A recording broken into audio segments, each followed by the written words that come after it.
आज मैं आपको सुनाने जा रहा हूँ एक कहानी जिसका शीर्षक है इंसान को कभी भी औरों की चीज़ पर हक नहीं जमाना चाहिए। एक जंगल में साधु की कुटिया हुआ करती थी। साधु इस कुटिया में अकेले ही रहा करता था। साधु की ये कुटिया एक नदी के किनारे पर स्थित थी।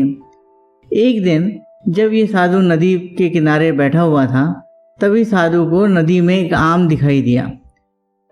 साधु ने बिना कोई देरी किए हुए उस आम को नदी से निकाल लिया और उसे अपने कुटिया में ले आया। रात के समय साधु को भूख लगने लगी। उसने इस आम को खाने के बारे में सोचा। हालांकि जैसे ही साधु ने आम को पकड़ा तो उसे एहसास हुआ कि आम उसका नहीं है। इस आम पर इसके मालिक का हक है। अगर वो ये आम खा लेगा तो बेईमान हो जाएगा। अपने मन की बात सुनकर साधु ने इस आम को खाने का फैसला त्याग दिया और वो सो गया। अगले दिन साधु ने जब सुबह इस आम को देखा तो उसने सोचा कि ये आम जिसका है उसे वापस कर देना चाहिए।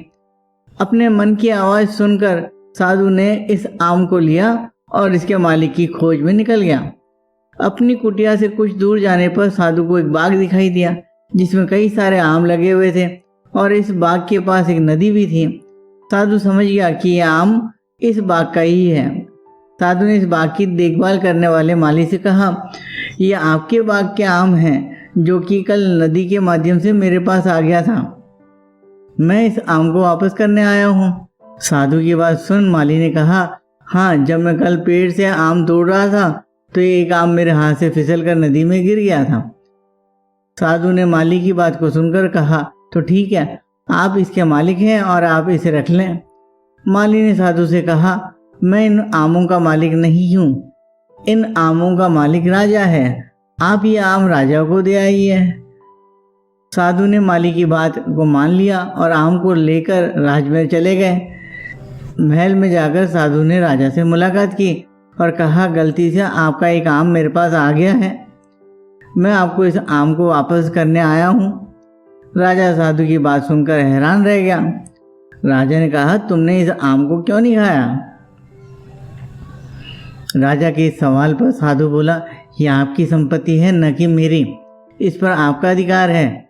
साधु की ये बात सुन राजा खुश हो गया और राजा ने साधु को अपने महल में सम्मानित किया और साधु को अपने महल का पंडित बना दिया। राजा के उस प्रस्ताव को साधु ने मान लिया और वो राजा के रहने लगा। मित्रों, इस कहानी से हमें ये पता चलता है कि इंसान को कभी भी औरों की चीज़ पर हक नहीं जमाना चाहिए। अगर इंसान ईमानदार रहता है तो इसकी कदर हर कोई करता है और उसे जीवन में केवल सम्मान ही मिलता है।